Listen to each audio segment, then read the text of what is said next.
Assalamualaikum warahmatullahi wabarakatuh. Halo semuanya, perkenalkan nama saya Yanisa Kristiana Azul Nugroho dengan NIM 2350507171130001 dari program studi peternakan angkatan 2023 kelas K.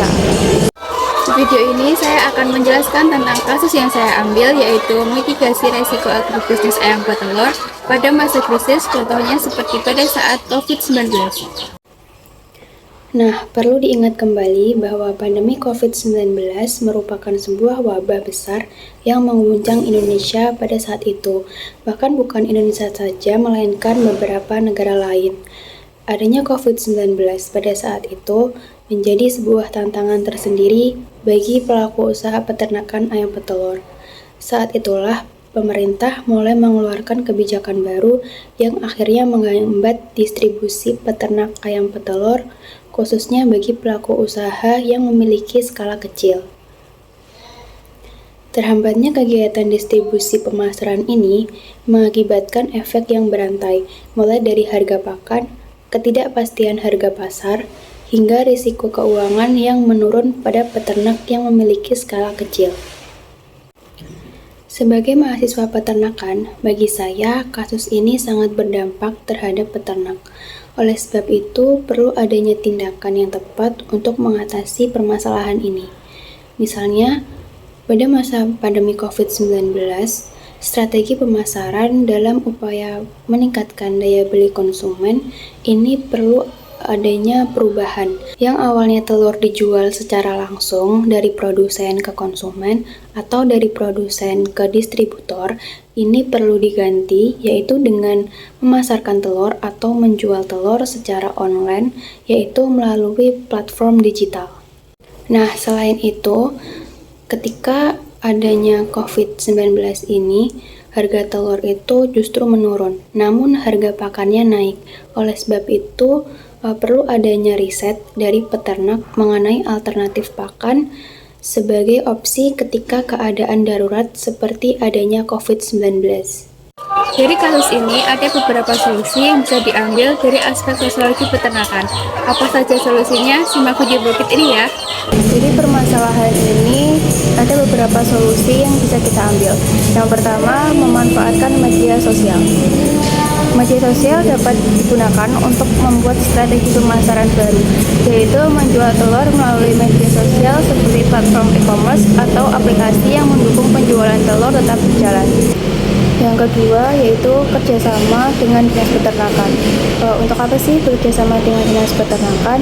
Yaitu supaya ada tindakan lebih lanjut dari dinas peternakan seperti mengadakan sosialisasi dan pelatihan penanganan terhadap ternak, serta untuk kebutuhan menyalurkan informasi yang berkaitan dengan usaha peternakan supaya tetap berjalan walaupun dalam keadaan COVID-19. Solusi yang ketiga atau yang terakhir yaitu menjual produk olahan makanan yang berbahan dasar telur, yaitu bisa menjual seperti martabak telur, telur gulung, risol mayo isi telur, dan masih banyak lagi produk olahan yang berbahan dasar telur yang bisa kita jual. Tentunya hal ini diharapkan bisa menjadikan pilihan peternak sebagai produk penjualan sampingan supaya kondisi ekonominya tetap stabil. Nah, sudah tahu kan solusi apa saja yang bisa diambil dari permasalahan ini? Nah, untuk selanjutnya saya akan menjelaskan lebih detail lagi mengenai permasalahan yang saya ambil. Saya rasa dengan adanya wabah virus COVID-19, para peternak bisa berinteraksi dengan berbagai pihak, termasuk berinteraksi dengan para peternak lain. Walaupun tidak bisa berkomunikasi secara langsung, dalam artian tidak bisa berkomunikasi secara tatap muka, tetapi para peternak bisa mengakses smartphone-nya, yaitu dengan mengakses media sosial seperti WhatsApp, di mana WhatsApp ada fitur video call, sehingga dengan video call tersebut peternak bisa berkomunikasi. Selain membangun interaksi sesama peternak, juga bisa berinteraksi dengan pemasok, di mana peternak nanti bisa berkomunikasi mengenai harga pakan yang lebih rendah tetapi memiliki kualitas yang baik. Kemudian juga bisa berinteraksi dengan pemerintah dinas peternakan, di mana pemerintah dinas peternakan nanti bisa mengadakan sosialisasi dan memberi memberikan pelatihan penanganan kepada para pengusaha peternakan dalam situasi krisis seperti adanya virus COVID-19.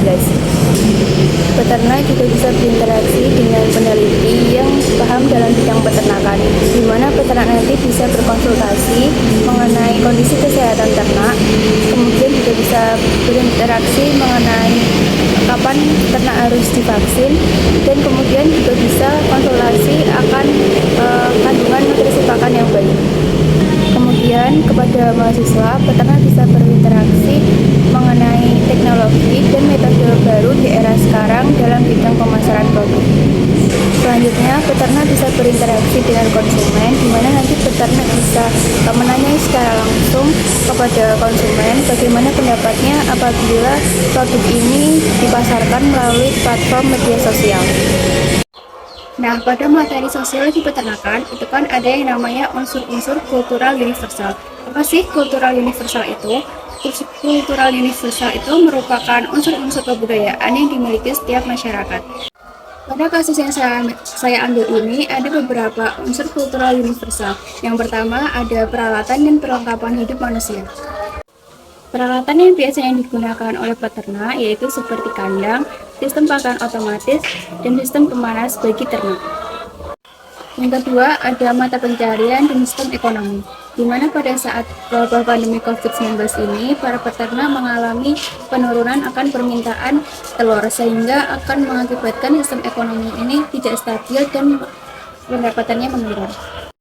Yang ketiga, ada sistem kemasyarakatan, di mana banyak komunitas peternak yang membentuk kelompok-kelompok untuk berbagi informasi dalam mengatasi permasalahan ini. Yang keempat, ada bahasa, di mana dalam menjalin hubungan bersama peternak menjadi hal yang sangat penting, sehingga komunikasi yang digunakan harus menggunakan bahasa yang mudah dipahami, supaya informasi yang disalurkan dapat diterima dengan baik. Yang kelima, ada sistem pengetahuan. Nah, tentunya tidak semua peternak memahami dan mengetahui tentang manajemen kesehatan dan biosecurity yang baik. Nah, jadi kita sebagai mahasiswa perlu menjelaskan lebih detail lagi mengenai pentingnya penerapan manajemen kesehatan dan biosecurity yang baik dan benar. Nah, ini merupakan salah satu contoh peternak rakyat yang sudah menerapkan manajemen pemeliharaan, yaitu memberikan pakan kepada ternak sesuai takaran. Selanjutnya, ini ada juga contoh peternak rakyat yang sudah menerapkan biosecurity, yaitu menyemprotkan disinfektan pada kandang ayam. Kalian tidak perlu khawatir mengenai telur yang terkena disinfektan, karena nantinya telur tersebut yang akan didistribusikan akan dibersihkan dulu menggunakan kain kering atau tisu kering. Selanjutnya, pada materi sosiologi peternakan ada yang namanya materi stratifikasi sosial. Apa sih stratifikasi sosial itu? Untuk mengetahui penjelasan lebih lengkapnya lagi, simak penjelasan berikut ini ya. Buat kalian yang belum tahu apa sih stratifikasi sosial itu, stratifikasi sosial adalah perbedaan manusia atau masyarakat ke dalam kelas-kelas secara bertingkat. Nah, pada stratifikasi sosial ini ada 3 kelas. Yang pertama ada class social stratification yang berdasarkan pada kasta. Yang kedua ada open social stratification yang berdasarkan pada kekayaan. Dan yang ketiga ada mix. Nah, mix ini tuh campuran dari class social stratification dan open social stratification. Nah, pada kasus yang saya ambil, ini termasuk ke dalam class social stratification. Nah, ada nih beberapa pihak-pihak yang masuk ke dalam kategori class social stratification. Yang pertama ada peternak ayam petelur. Nah, peternak ayam petelur ini termasuk ke dalam kelas menengah ke bawah karena mereka bergantung pada harga pasar dan kebijakan pemerintah. Yang kedua ada distributor. Distributor ini masuk ke dalam kelas strata menengah karena mereka berperan penting dalam rantai pasokan yang menghubungkan antara produsen kepada konsumen. Yang ketiga ada konsumen.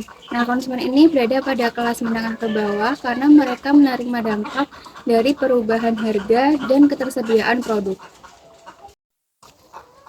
Yang keempat, ada pemerintah. Nah, kalau pemerintah ini berada pada kelas paling tinggi karena pemerintah memiliki wewenang atau kekuasaan dalam membuat kebijakan yang dapat mempengaruhi seluruh rantai pasokan agribisnis.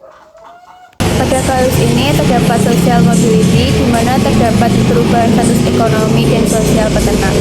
Banyak peternak yang beradaptasi dengan inovasi bisnis baru, seperti melakukan cara pemasaran dan diversifikasi usaha, yaitu dengan menjual produk olahan pangan yang berbahan dasar dari telur, mengingat telur memiliki daya simpan yang singkat. Selanjutnya saya akan menjelaskan tentang status dan peran dari masing-masing pihak yang berinteraksi dalam kasus ini. Yang pertama ada peternak ayam petelur atau produsen. Statusnya yaitu sebagai produsen utama dan pelaku usaha yang mengelola seluruh aspek produksi, dari mulai pemeliharaan hingga pemasaran telur. Kemudian untuk perannya yaitu mengelola usaha peternakan seperti pemeliharaan ayam hingga pemberian pakan kepada ternak. Yang kedua ada distributor. Statusnya yaitu sebagai penghubung antara peternak ayam petelur dengan konsumen. Untuk perannya yaitu memastikan kelancaran rantai pasok tetap berjalan meskipun dalam situasi dan kondisi seperti adanya COVID-19. Yang ketiga ada konsumen. Statusnya yaitu sebagai penerima akhir produk dan yang mempengaruhi harga dan jumlah produksi telur di pasar. Untuk perannya yaitu memastikan permintaan ini tetap berjalan dan stabil. Yang keempat atau yang terakhir ada pemerintah. Statusnya yaitu sebagai regulator dan fasilitator, pembuat kebijakan dan penyedia dukungan untuk memastikan kelancaran operasional agribisnis. Untuk perannya yaitu mengawasi dan mengontrol harga pasar supaya mencegah spekulasi dan kelonjakan harga yang tidak wajar. Mungkin itu yang dapat saya sampaikan terkait kasus mitigasi resiko agribisnis ayam petelur pada masa krisis seperti COVID-19. Terima kasih sudah menonton hingga akhir dan mendengarkan penjelasan saya. Kurang lebihnya saya mohon